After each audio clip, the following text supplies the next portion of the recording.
कौन सी कोर्ट किस ऑफेंस को ट्राइबल कर सकती है और डेथ पेनल्टी देने की पावर कौन से कोर्ट के पास होती है, जानते हैं आज की इस वीडियो में।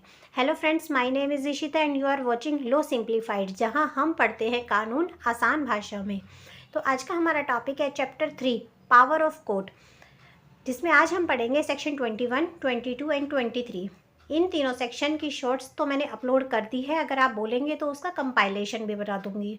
आज के इस वीडियो में हम पढ़ेंगे बेयर एक्ट की हेल्प से। तो चलिए स्टार्ट करते हैं। सेक्शन 21 बताता है court by which offences are triable, they court जिनके द्वारा ऑफेंसेस को ट्राई किया जाता है, subject to the other provision of this Sanhita, इस संहिता के दूसरे प्रोविज़न को ध्यान में रखते हुए।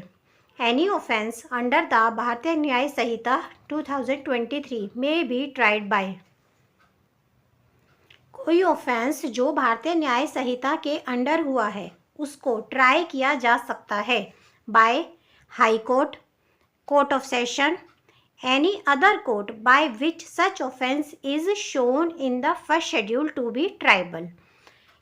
अगर कोई ऑफेंस भारतीय न्याय संहिता के अंडर हुआ है तो उसको ट्राई या तो हाई कोर्ट करेगी, या तो कोर्ट ऑफ सेशन करेगी, या और कोई कोर्ट करेगी जिसको फर्स्ट शेड्यूल में उस ऑफेंस को ट्राइबल बताया गया है। ये तीनों कोर्ट्स कर सकती हैं, provided that any offence under section 64, 65, 66, 67, 68, 69, 70 और 71 ऑफ द भारतीय न्याय संहिता।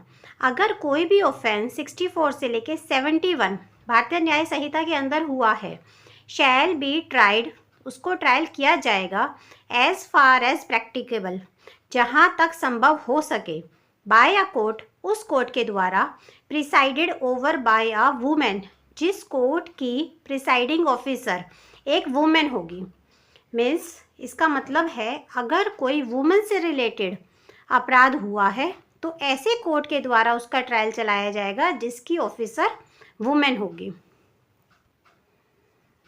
Any offence under any other law, अगर कोई ऑफेंस किसी और लॉ के अंडर हुआ है, यानी कि बीएनएस के अलावा किसी और लॉ के अंडर कोई अपराध हुआ है, shall when any court is mention in this behalf in such law, उस लॉ में अगर कोई कोर्ट मेंशन किया गया है, be tried by such court, तो उस कोर्ट के द्वारा ट्रायल होगा। When no court is so mention, अगर कोई भी कोर्ट मेंशन नहीं किया गया, मे बी ट्राइड बाय, तो उसका ट्रायल किया जाएगा by the high court, high court के द्वारा उसका ट्रायल किया जाएगा। Any other court by which such offence is shown in the first schedule to be triable, कोई और कोर्ट जिसको फर्स्ट शेड्यूल में उस ऑफेंस का ट्राइबल बताया गया है। फर्स्ट शेड्यूल में ये बताया गया है कि वह ऑफेंस किस कोर्ट के द्वारा ट्राइबल किया जाएगा, तो उस कोर्ट के द्वारा उसका ट्राइबल होगा। तो इस सेक्शन में दो टाइप के ऑफेंस बताए गए हैं। अगर कोई ऑफेंस भारतीय न्याय संहिता के अंडर हुआ है तो ये कोर्ट्स उनको ट्राइबल करेंगी, और अगर कोई अदर लॉ के अंडर हुआ है ऑफेंस तो फिर हाई कोर्ट या जो फर्स्ट शेड्यूल में बताया गया है उस कोर्ट के अंडर वो ऑफेंस ट्राइबल होगा। सेक्शन 22 बात करता है sentences which high court and session जज में पास, कौन कौन सी सेंटेंस हाई कोर्ट और सेशन जज पास कर सकते हैं।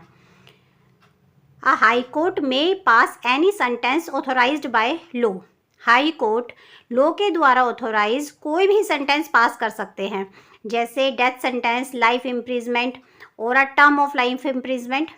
अ टर्म ऑफ इम्प्रिजमेंट कोई भी सेंटेंस जो लॉ ऑथराइज करता है उसको पास कर सकते हैं। अ सेशन जज और एडिशनल सेशन जज may pass any sentence authorise by law, session जज और एडिशनल सेशन जज भी कोई भी सेंटेंस पास कर सकते हैं जो लॉ के द्वारा ऑथोराइज्ड है।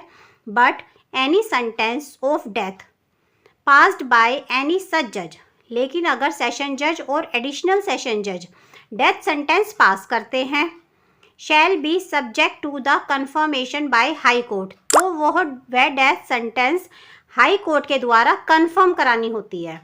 अगर हाई कोर्ट उस डेथ सेंटेंस को कन्फर्म कर देती है तो डेथ पेनल्टी दे दी जाती है।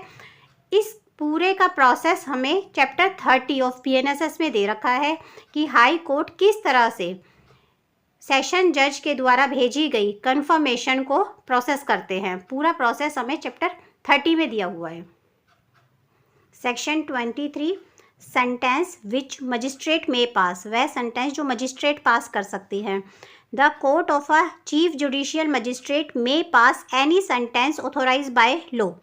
जुडिशियल मजिस्ट्रेट के कोर्ट कोई भी सेंटेंस पास कर सकती है जो लॉ के द्वारा ऑथोराइज की गई है, एक्सेप्ट लेकिन art sentence of death, death sentence और इम्प्रिजमेंट फॉर लाइफ यानी आजीवन कारावास और imprisonment for a term exceeding 7 year, 7 साल से ज़्यादा की इम्प्रिजमेंट नहीं दे सकती।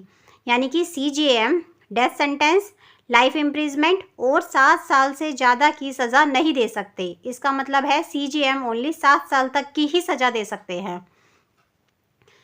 The court of magistrate of first class may pass a sentence of imprisonment for a term. जो JMFC होते हैं वो पास कर सकते हैं इम्प्रिजमेंट नोट एक्सीडिंग 3 ईयर, 3 साल से ज़्यादा की पास नहीं कर सकते। और ऑफ फाइन, फाइन दे सकते हैं नोट एक्सीडिंग 50,000 रुपीज़, फाइन भी वो 50,000 से ज़्यादा का नहीं दे सकते। और बोथ, दोनों दे सकते हैं। और ऑफ कम्युनिटी सर्विस, और कम्युनिटी सर्विस की सेंटेंस भी पास कर सकते हैं। इसका मतलब होता है जुडिशियल मजिस्ट्रेट फर्स्ट क्लास 3 साल तक की सज़ा दे सकते हैं, 50,000 रुपये तक का फ़ाइन लगा सकते हैं, या दोनों दे सकते हैं, या कम्युनिटी सर्विस भी दे सकते हैं। The court of magistrate of second class may pass a sentence of imprisonment for a term not exceeding 1 year. जो जुडिशियल मजिस्ट्रेट सेकेंड क्लास होते हैं वो इम्प्रिजमेंट की सेंटेंस दे सकते हैं 1 साल तक की। और fine note exceeding 10,000 rupees, fine लगा सकते हैं लेकिन वो 10,000 रुपये से ज़्यादा का नहीं होना चाहिए।